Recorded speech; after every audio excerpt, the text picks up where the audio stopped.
A resenha de hoje é de um clássico da literatura, A Revolução dos Bichos.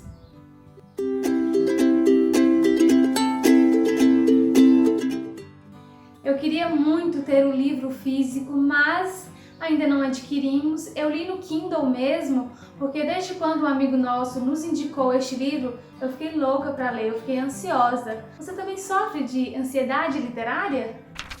A Revolução dos Bichos é uma fábula. Uma fábula é uma narrativa, em geral breve, em que animais são personificados.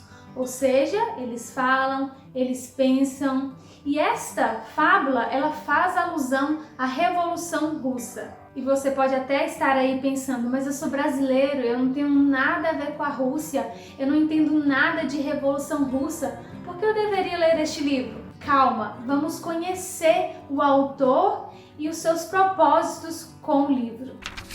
George Orwell foi o pseudônimo do jornalista e locutor de rádio Arthur Blair. Ele nasceu na Índia, mas tinha nacionalidade britânica e viveu entre 1903 e 1950. Quando ele pensou em escrever este livro, ele queria escrever algo fácil de se entender, algo fácil também de se traduzir, que denunciasse o mito soviético. Um dia, na pequena cidade onde ele vivia, ele viu uma criança, um menino de mais ou menos 10 anos, chicoteando um cavalo enorme. E ele olhou aquela cena e pensou: se os animais tivessem consciência da sua força, nós, seres humanos, não teríamos o menor poder sobre eles. E como um bom socialista, ele presumiu: assim como os animais são explorados pelos seres humanos, os trabalhadores são explorados pelos ricos, pelos poderosos. E foi assim que surgiu a ideia de analisar as teorias de Marx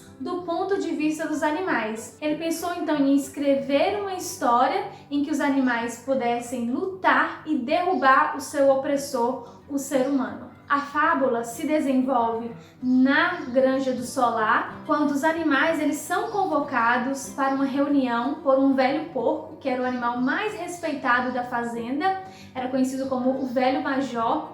E esse major, então, ele começa a dizer como os animais eram explorados, como era triste a vida que eles levavam naquela fazenda, que tudo que eles produziam ia para o ser humano, todo o fruto do seu trabalho era o ser humano que desfrutava, que isso não estava certo. O major morreu e os seus ideais continuaram vivos dentro daqueles animais. Então, dois outros porcos, considerados animais mais inteligentes da granja, o Napoleão e o Bola de Neve, organizaram os animais e eles se rebelaram contra o dono da fazenda e conseguiram expulsar então o Sr. Jones, que era o dono da fazenda, e eles tomaram conta daquela granja. Como os animais conseguem então gerir a fazenda sem o ser humano, você vai descobrir lendo o livro, porque eu não vou dar spoiler. O próprio autor, ele fala: não quero comentar a obra, se ela não falar por si mesma é porque fracassou. A fábula não é uma crítica ao socialismo em si, é uma crítica ao regime implantado por Stalin, uma crítica ao seu totalitarismo. E a compreensão dessa história ela pode ser expandida, porque é uma fábula sobre poder, sobre como qualquer sociedade sem conhecimento acaba considerando os seus líderes, os seus próprios opressores como os seus heróis.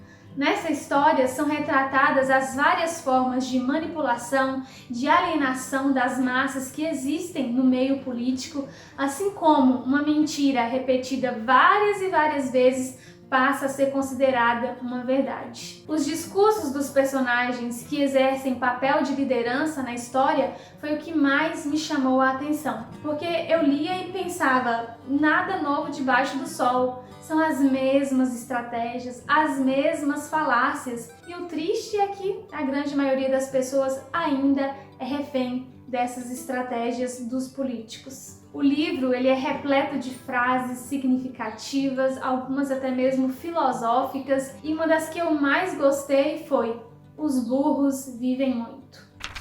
Para mim, este livro foi um chamado à lucidez, um chamado a razão. E se você ler o livro de forma racional, eu tenho certeza que você vai conseguir identificar vários cenários políticos, contextos políticos brasileiros dentro da fábula. Isso pode contribuir para a formação de um pensamento menos emocional e mais inteligente em relação à política. E mesmo que você não saiba nada de Revolução Russa e nem esteja interessado, o que é uma pena, ainda assim, essa história é muito interessante, porque como uma boa fábula, qualquer um consegue entender a moral da história.